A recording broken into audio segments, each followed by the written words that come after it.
Okay.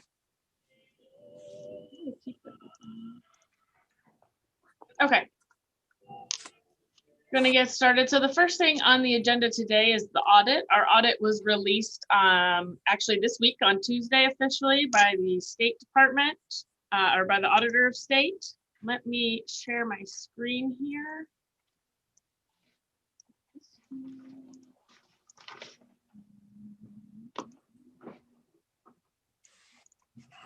Okay, can you all see that? Yep. Okay.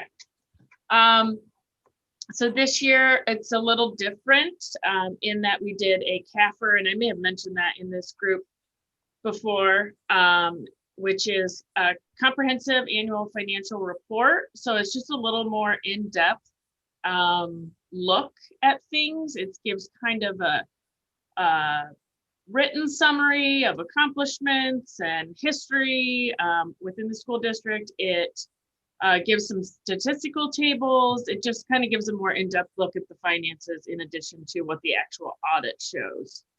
And I see that they made a typo there. So let's go over, we can go over first kind of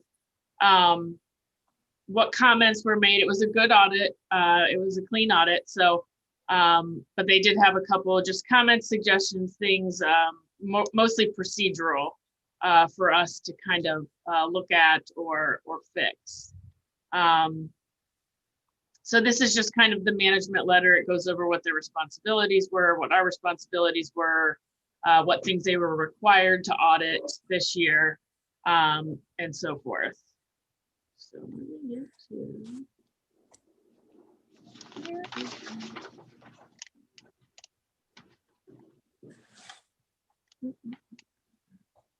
Hold on, I'm just looking for the page where it actually says.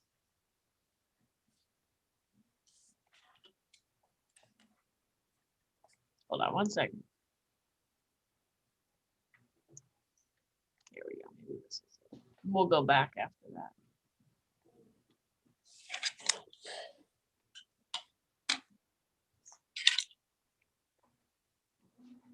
Come on. All right, we'll just go through this, and when we get to it, I'll talk about it because I'm never going to find it in all this at this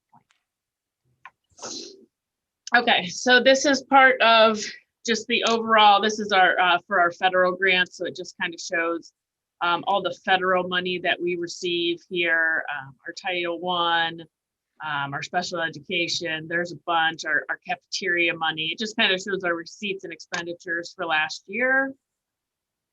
You may want to make it a little bigger, Christy. Sorry. Okay. Is that better? Thank you. Mm-hmm.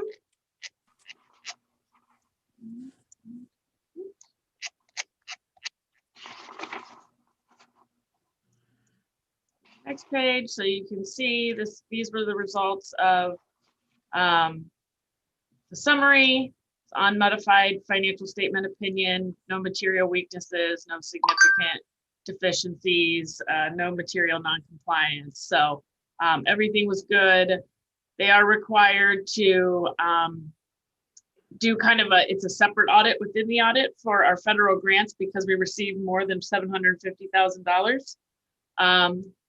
So our special education grant is what they looked at in depth this year.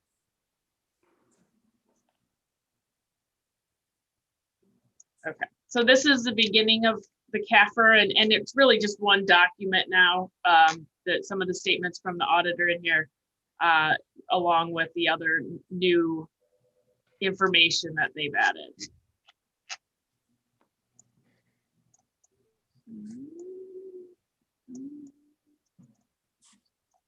Okay.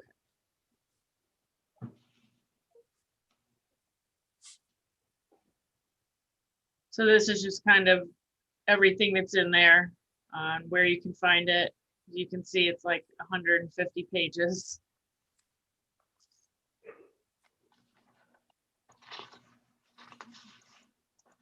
And so this is kind of how it begins with the district overview. It kind of shows what we're going to go over. So just a little background. I won't go through everything, but it kind of lists, you know, some stats, how many full and part-time employees, how many are certificated, how many are not, how old the buildings are, what kind of programs we offer, other community and civic organizations that we work with, and so on and so forth.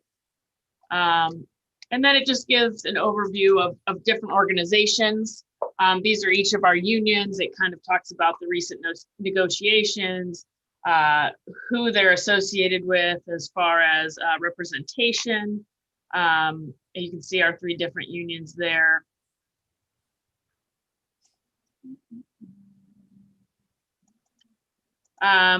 Economic condition and outlook. So this is just kind of more statistical, looking at the future. A lot of it is from the census there in those first couple paragraphs. It talks about our assessed valuation there, kind of the landscape really of the city and the school district. If you can see the transportation, which highways, which newspapers serve the district, nearby universities, nearby healthcare. What's interesting about all this information is that it's also in the preliminary official statement. That's part of our construction projects, specifically related to the sale of bonds. Yep. This just goes over some long-term financial planning, talks about how we have to do the forecast, recent levies and projects that are in the future here. And then I had each of the building departments and the administrators in those particular areas kind of give me some of their major initiatives from the previous year. So this was last school year. So each of them kind of showed some of the things that they did that were kind of outside of the norm. Some of them listed some grants that their individual teachers got, some awards that students got. Again, I won't go through them all. You guys all have this if you'd like to read through it, but it goes over every building and every department here and their highlights from the year and kind of things that took place. So that's kind of neat. This goes over internal controls. It's pretty standard there. So when you do this, you can also submit, when you do a CAFR, you can submit it to both GFOA, which is Government Financial Officers Association, and ASBO, which is the National Association of School Business Officials. OASBO is our state chapter of that, which is Ohio Association of School Business Officials. This is the national, but they may award you awards for excellence in financial reporting. So we've submitted to both of those for that. I've gotten things from them that they're a little behind, so they don't expect I don't expect anything for like 4 to 6 months from there. But they are submitted and they're working on that. And then that's kind of the end of what is considered the transmittal letter, which is kind of the overview. So then this shows that as of June 30th, our administrative officials, elected officials, and who is here in the treasurer's office.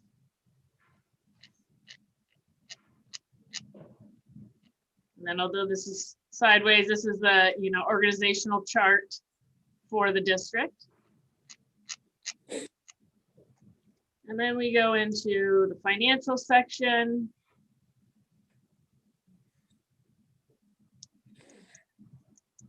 Again, this is more of the same as before, just kind of an overview of what they're required to do.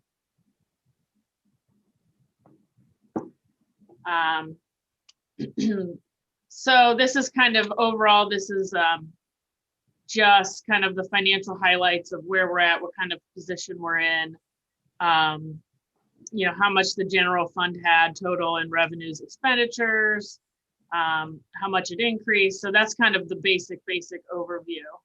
And then it goes into much detail in numerous other ways, as you'll see here as I go through. And like I said, I'm not going to go through all of them because some of this is just a lot, I know. Let's see. I'm going to go through all of these. Let's get to section.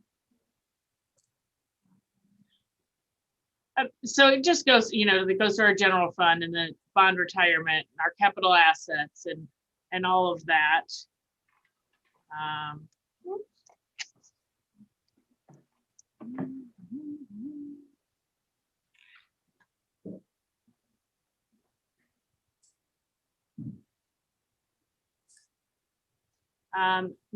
Those are all the basic statements there.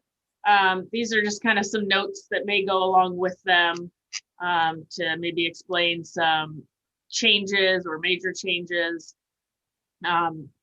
Organizations we're a part of that we also have to have certain information about. So Neonet is that's where we receive all of our financial like software and support and everything. That's who we go through. Obviously, we're part of the 6th District Compact, Ohio Schools Council Association, the district's healthcare consortium. We're part of the Summit Regional.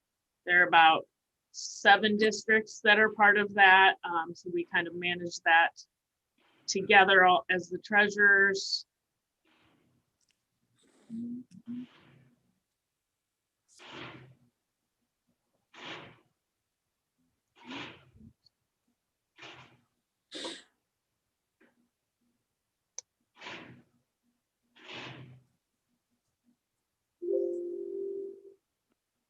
Is that the major thing Neonet gives us is our financial software? It's not yes and no. They do a lot with the technology as well that we rely on them for certain things, but we are probably the biggest use of that. Definitely not the most expensive, but we, as far as the support goes, yes, we have to work with Neonet on all of our stuff, and everything's run through them for our financial software.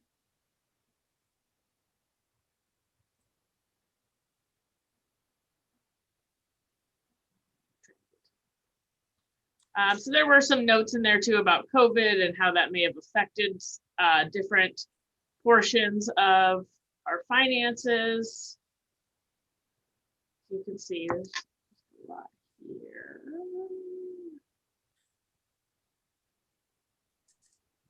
These are some supplemental talking about our other funds, our athletic fund, our food service, principals accounts. Those are all kept separately of the general fund.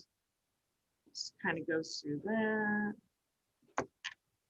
Alex, did you ask what else we get from Neonet? I didn't understand. Well, she mentioned that they provide financial software. So, and I think she was just saying that they especially help with like support. Then she said technology, but yeah, if you just briefly say like what Neonet's providing us. EMIS, Dazzle, data security backup, progress book. We can bundle Frontline through them, which is ASOP and AppleTrack and so on and so forth. So what it provides us is an opportunity to bulk buy some of the software items that we use on a regular basis. Thank you. Mm-hmm. EMIS is between the finance or the fiscal office and treasurer's office, and between the treasurer's office, student services with EMIS, and progress book and Dazzle. Those are big ticket items, mm-hmm. As well as basically housing our backup. So this is more of the statistical section I mentioned. We collected some information from the county. Some are internal things that we collected here within the district. But you can see it goes over our valuations for these years for both residential and commercial assessed value and our tangible personal property. That's one of them. Another one, these are the principal property taxpayers in the city. So it goes about, it will eventually go back 10 years. We could only get back to 2016 at this time because this comes from the county.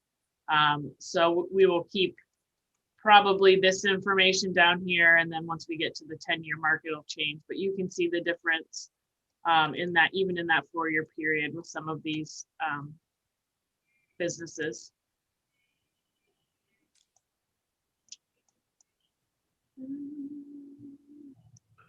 This is the property levies and collections. So it shows, you know, what the current levies are, what the collection is, how much was delinquent, how much is outstanding in delinquent taxes as a percent of the levy. So you can see the difference from 10 years ago. It's almost in half now of what's outstanding there.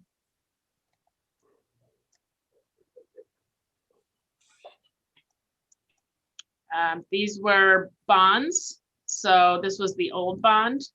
Obviously, we have nothing out there as of yet for 2020. So there is no information other than our capital leases, which is really our copiers that we have here is our main one.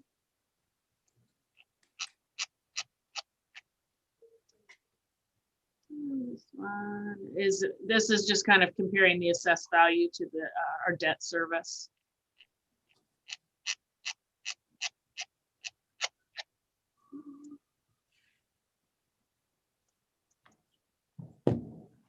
This goes over a little more in depth, those last couple pages. Direct and overlapping debt, which is also from the county through OMAC there.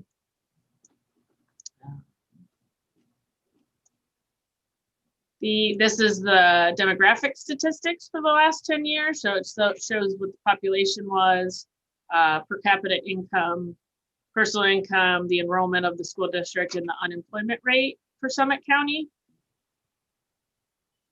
So you can see there, actually the population hasn't changed really any dramatically over the last 10 years. Personal income, on the other hand, has gone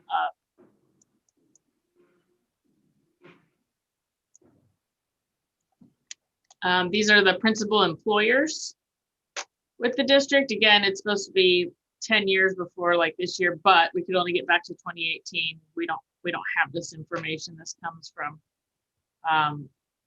basically the county and the city. So this is as far back as we could go.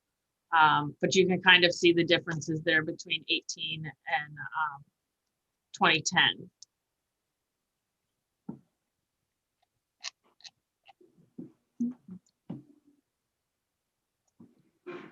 And we did this one. So this is our last 10 fiscal years and our district employees by type. Your regular education teachers, your special education, career and technical. ISGIs are our tutors, and CTIS are our technology specialists, administration, board members, and then kind of these outside supplementary positions, support positions, guidance counselors, speech therapists, media specialists, and then all of our support staff by group. So these are FTEs of employees here. And that shows the changes. This is capital assets statistics for the last 10 years. Here is all of our information on the buildings, when they were constructed, square footage, how many acres, where they're located. So this is any kind of buildings that we own. These are just operating statistics, what our expenses were, our enrollment, cost per pupil, number of teaching staff, and then the ratio from pupil to teacher. Can you go back one? Yeah. Okay, I'm looking at 2018 Mm-hmm. and looking at expenses of 31 million. Mm-hmm. I find that, That might be a typo in there. I wonder. That's Yeah. not right. no, it doesn't look right. Wonder if that's supposed to be 61. I would think. Yeah. I'll let Jeff know. I don't put this together. I just give him the information. No, I know. I know. It was, I mean, I was looking at, yeah, I was just Yeah. Yeah. Here are teacher statistics at the end of last year. So how many have a bachelor's, how many have a master's, what level of experience, and then you can see the pay range for each of those bachelor's and master's on the side there.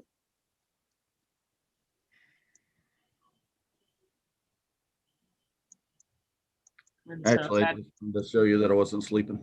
I'm gonna stop sharing here for a minute and I'm gonna pull up I know I have the comments here in other form that's easier.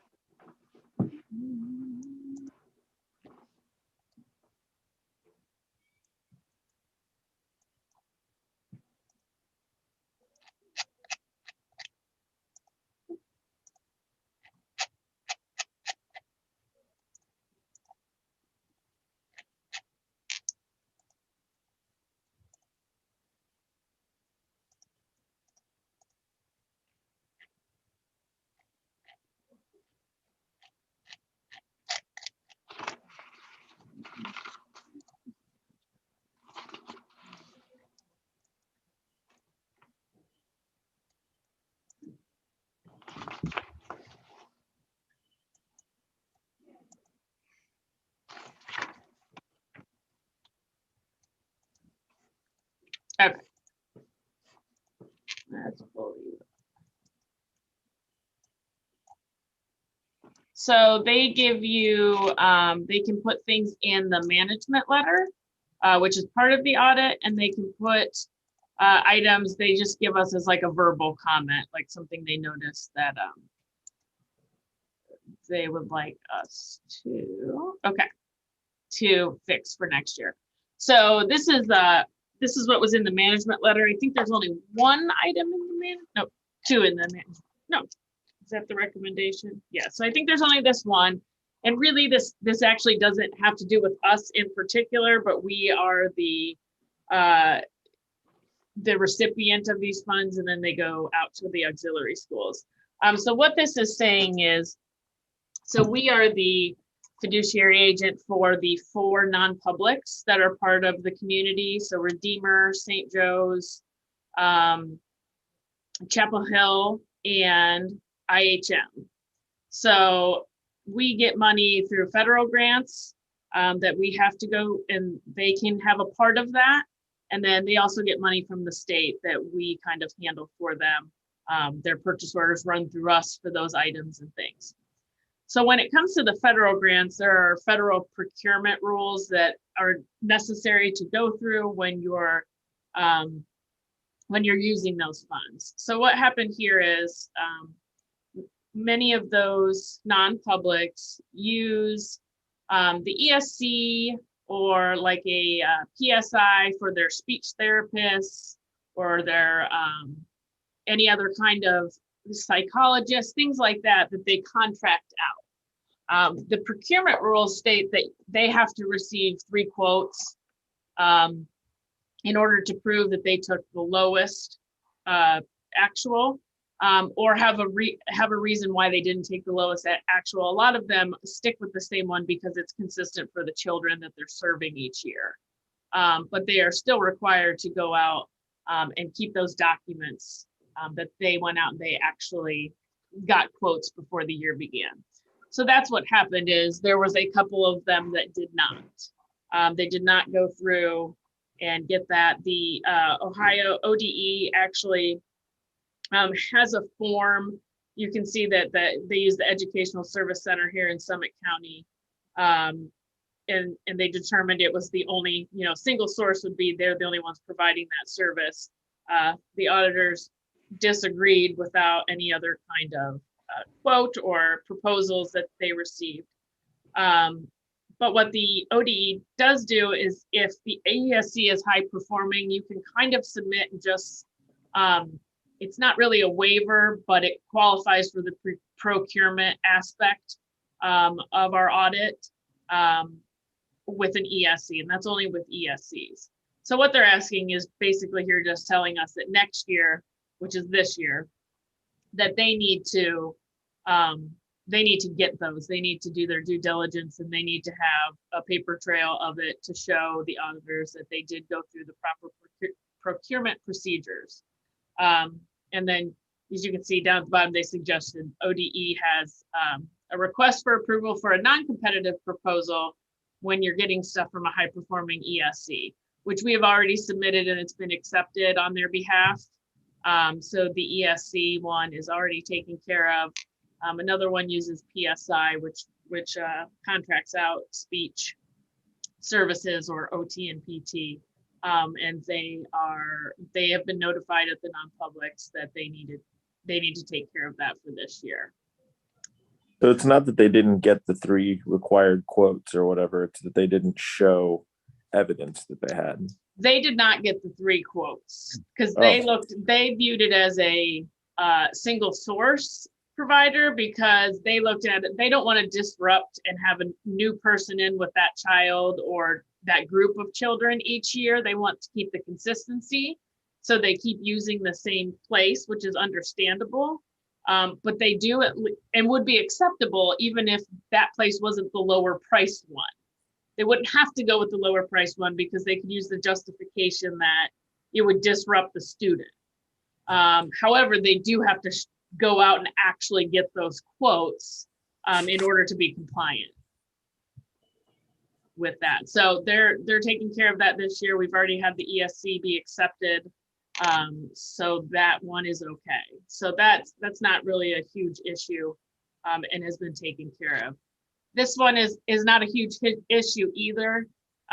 This was actually, we outsource our inventory process. So we handle inventory in-house, but when it comes to all the reporting, we kind of send at the end of the year, it's valuation engineers. We send them, here's our additions, here's our deletions, and they go through and they do all the reporting and depreciation and XYZ for the year.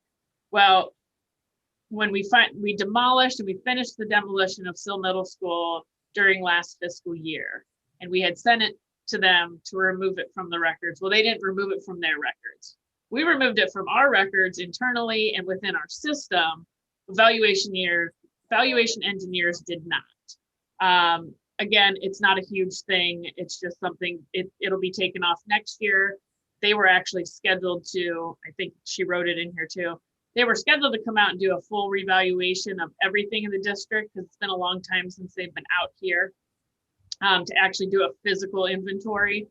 So they were scheduled for last spring, last May, and of course COVID hit, so that didn't happen. So now they're scheduled again for this May to come out and do that, and really they will go room to room and building to building and kind of look over anything and see what needs to be deleted or added that may have been missed throughout the years.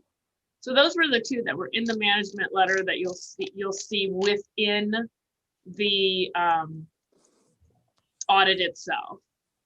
Then we had 2 verbal comments, which are just kind of like off the record comments, but just suggestions.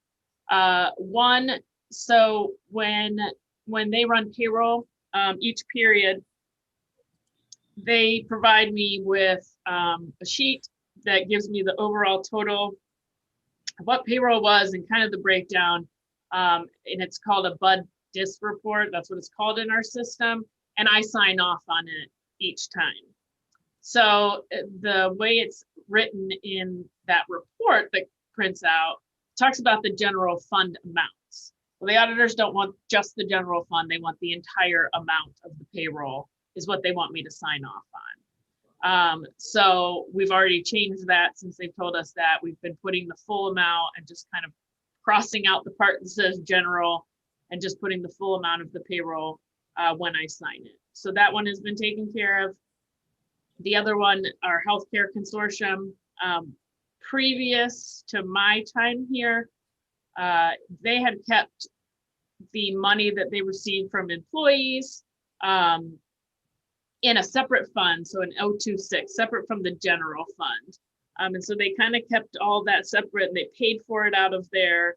But they were kind of also doing some double entry where they would charge, the general fund for the cost and then move it over to this 026 and then send it out from the 026. So 026 was kind of like the middleman.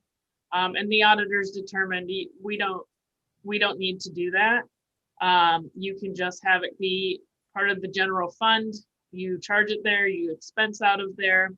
And we did discontinue that midway through last year because this was part of our audit last year. So when they gave us that comment last year, we did discontinue it going forward. So we still had it for part of the year.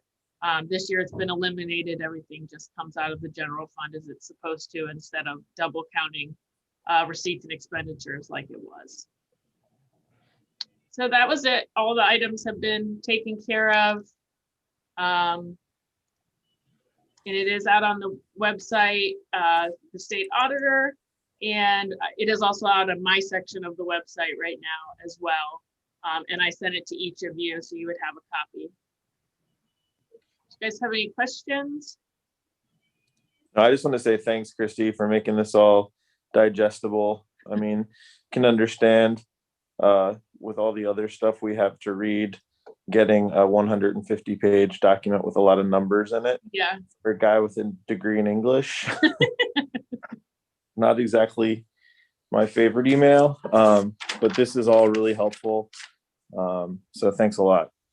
You're welcome. I know it's a lot. It's a lot for me sometimes because some of that stuff in there is just the gap auditing that is required, but like I don't deal with it on a day-to-day basis at all.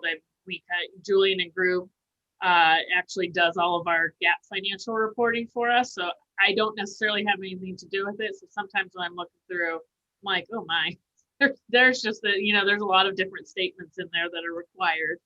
And they don't all come from me. So it's a lot, especially with a CAFR, it becomes extra long. Good to have it though. I mean, yeah. Good. Okay, Todd, do you want to bring up the timeline for the construction project and kind of go over where we're at? I can do that. Okay. Give me a moment to get there, okay?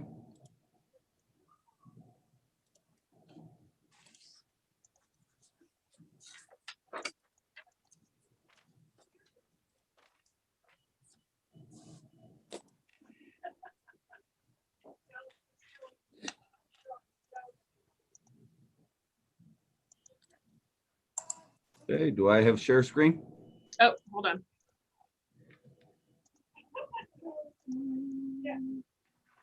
Okay, good to go. I think so. All right, can you all see that? yes, sir. All right, this is as of last night. So, we advertised for architect of record and advertised for construction manager at risk. And we're able to do so as we thought we were transitioning from classroom facilities assistance program to the expedited local partnership program. And again, to review the difference between those two is basically CFAP is all one lump of money, state and local, in terms as it applies to construction timeline. And ALP is access to your discrete portion, which is our money.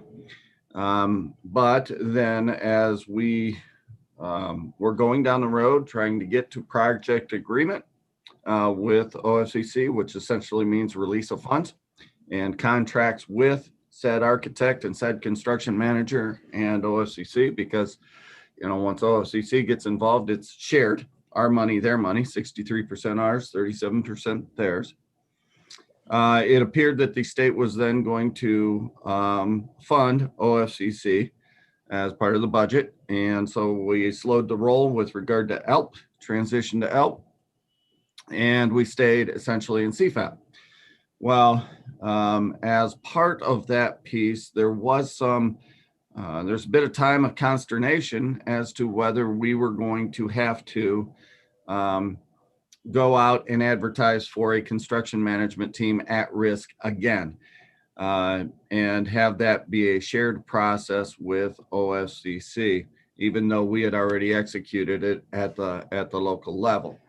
And the reason for that consternation is, if I go back, that it is it's the full amount of money, $113+ million, as opposed to our discrete portion, which is really kind of what they what their proposal was at the end of the day,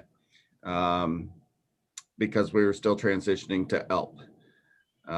Ultimately, OFCC allowed us to carry on, since we'd already selected an architect of record and a construction management team at risk. And we're glad that they did so, because time is money, as everybody knows. So we're done with those two pieces. And some of this still reflects the ELP portion, because that's where we were at the time. And so we're well past these pieces. I mentioned earlier in Christie's presentation, the preliminary official statement. It is essentially a prospectus.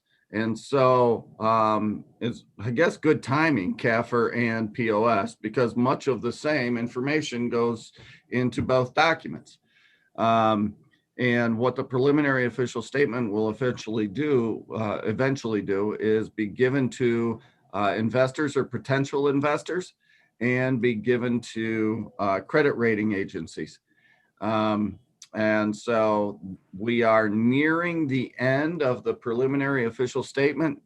Christie sent probably the third draft at least to our bond counsel for review.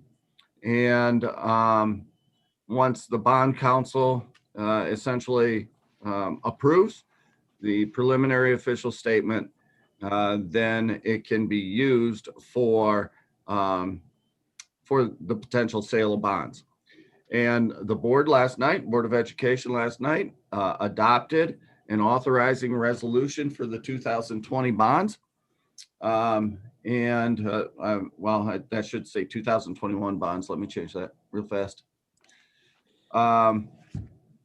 There. Adopted an authorizing resolution for the 2021 bonds, which essentially gets down to our bond counsel, and will be used in conjunction with the preliminary official statement to then authorize the sale of bonds once we go through the credit rating process and interest rates.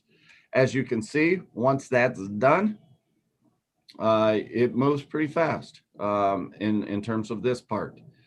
We also are at a place where this credit enhancement program is basically an insurance piece for us. Okay, so the state of Ohio has a credit rating. So if the state of Ohio's credit rating is like the city of Cuyahoga Falls at AA2, just using this as an example, and you guys probably know it much better than I do, but what I do know about it is that if our credit rating doesn't come in as high as the state's credit rating, we can basically use the state's credit rating to help us set the interest rates on the bond. So that's essentially where that goes. And the board also last night, you'll see ahead of time, we were not planning on this until March 17th, but we got it a month ahead of time, that we sent the notice of conditional acceptance to the OFCC. Christie did the DocuSign this morning, and it's in the hands of the OFCC, and it will be on their commission agenda April 22nd. Once the commission gives it their blessing, Then it goes to the controlling board. Controlling board then authorizes release of funds, and we enter into a project agreement with OSCC, finalize a project agreement with TDA, our architect, and Hammond, our construction management team. That doesn't mean that nothing's happening in the backside. Our folks still continue to work with us and march down the road towards a schematic design, which is the first set of drawings and conceptual plans. And we are anticipating that to really begin mid next month. So here we go. I know on March 9th, I have, as part of my alliance meeting and business advisory, that y'all are welcome to attend if you like. We're doing a Kiva-like activity where we're inviting some parents in from the different buildings with our administrators, and I mean, inviting you in means Zoom again, right? And Chris Smith will discuss the process that's associated with what we call educational visioning and then community engagement. So over the next month, the month of March, as we march to the commission meeting, there should be a fair amount of things that are taking place. That alliance meeting, I didn't finish my thought there. That takes place March 9 at 8 a.m. in the morning. But we're that Kiva activity, we're really going to cover 3 things. And it's only an hour-long meeting, so you know it's going to move pretty fast.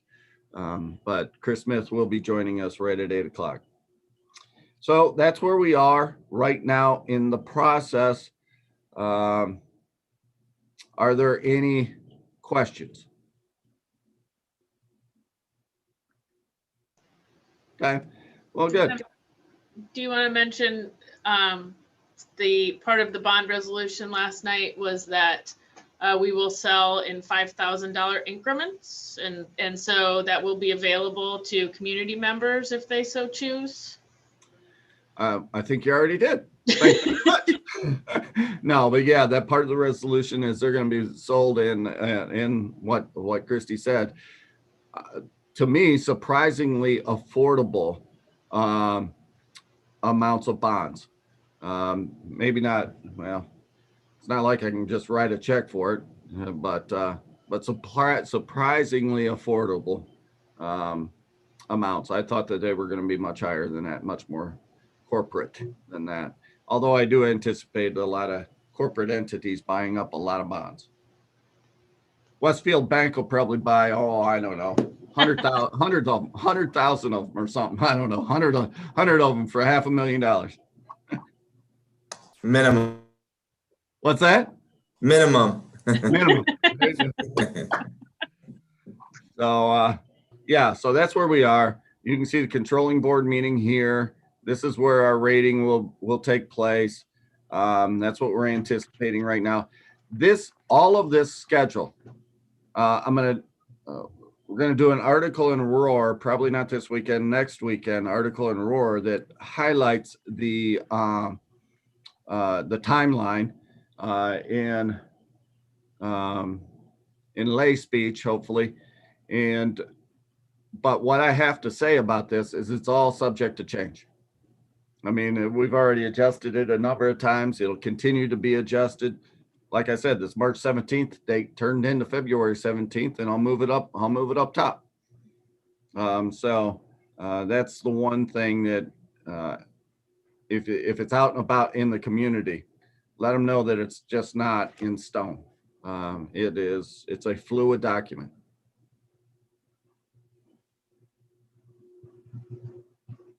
Other questions? All right. Okay. I'll just briefly touch on some things.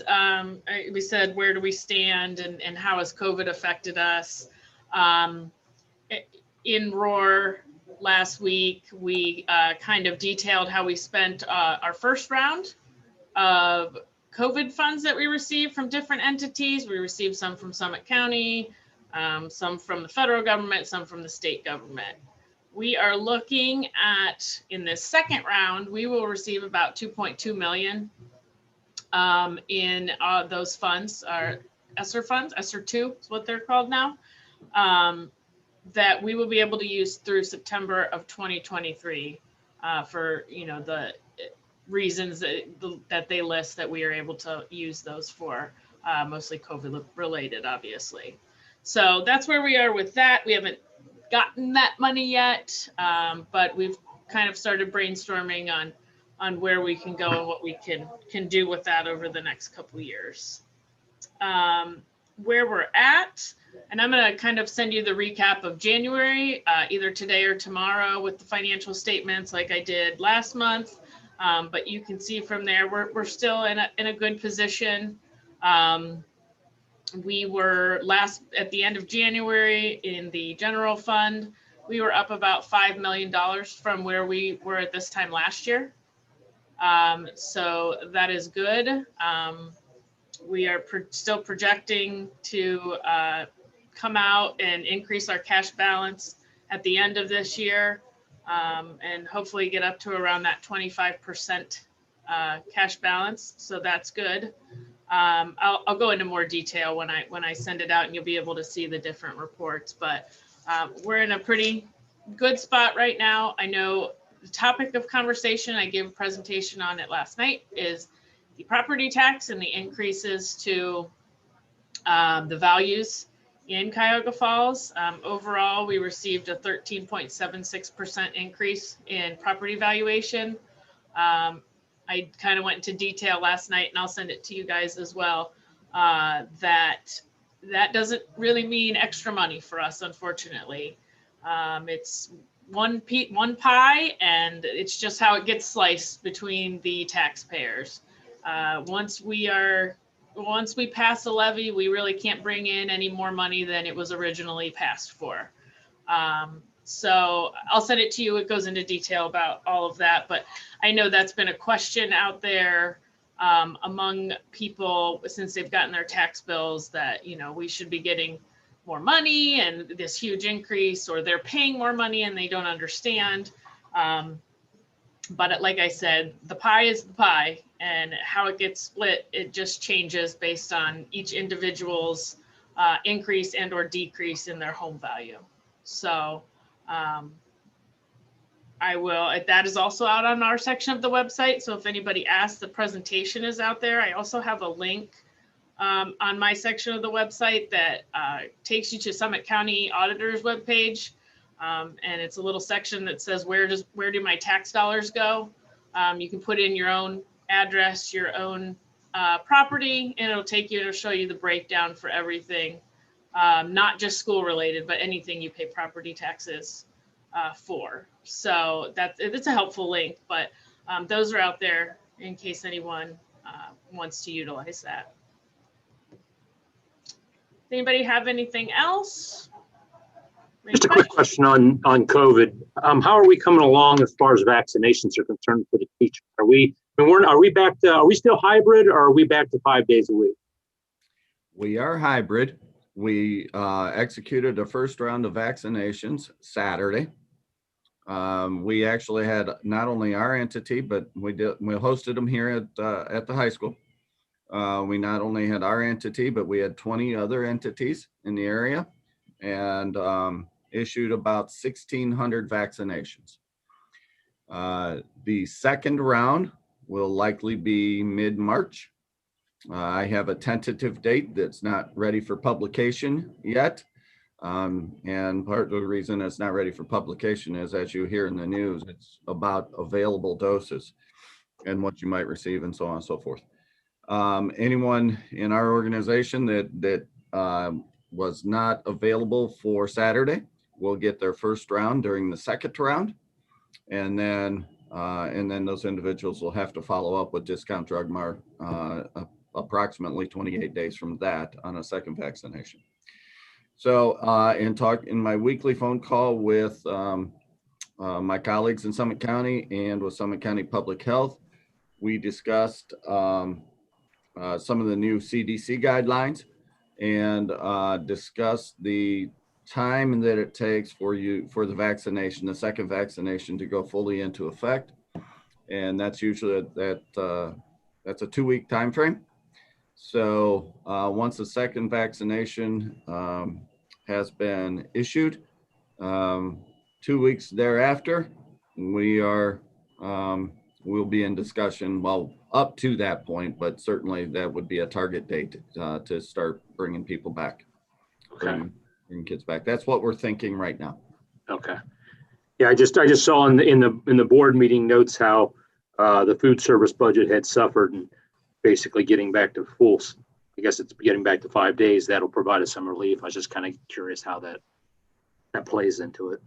Yep. No, Bill's recovering slowly. I guess is about the best way to put it, isn't it, Christy? I mean, we transferred $200,000 Yeah. from the fund Yeah. to cover. It's, we received our federal reimbursement last month was a little under 100,000. So that was promising.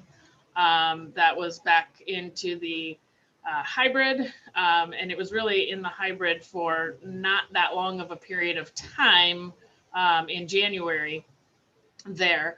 So that was promising. We're trying to do everything we can just to get those meals into kids' hands. Sending kids home with meals. We're still doing the pickups. It's all reimbursable. Like I said, by the federal government. We've been trying to push people all year to just come take it. If you take it, it really, at that point, it doesn't really matter if you need it or you choose to do with it or you choose to give it to someone else. We get reimbursed per meal. So someone has to take the meal in order for us to get reimbursed. And it is not just our students.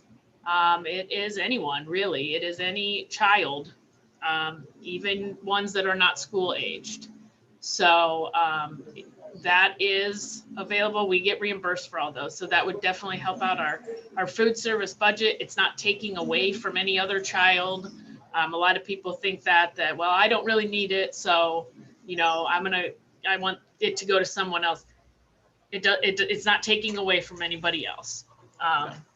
It is something that actually helps the school district. It helps the food service budget if you take those meals. Okay, great, thank you. I have a question. Was the vaccine optional or was it mandatory for employees? No, you can't. You can't make it mandatory. So Can't it's make it optional. mandatory. You cannot Okay. make it mandatory. What was the acceptance rate? We're about 87%. Oh wow. Okay. We were high. Yeah, so about That is 87%, about 87% of our folks signed up for the vaccination.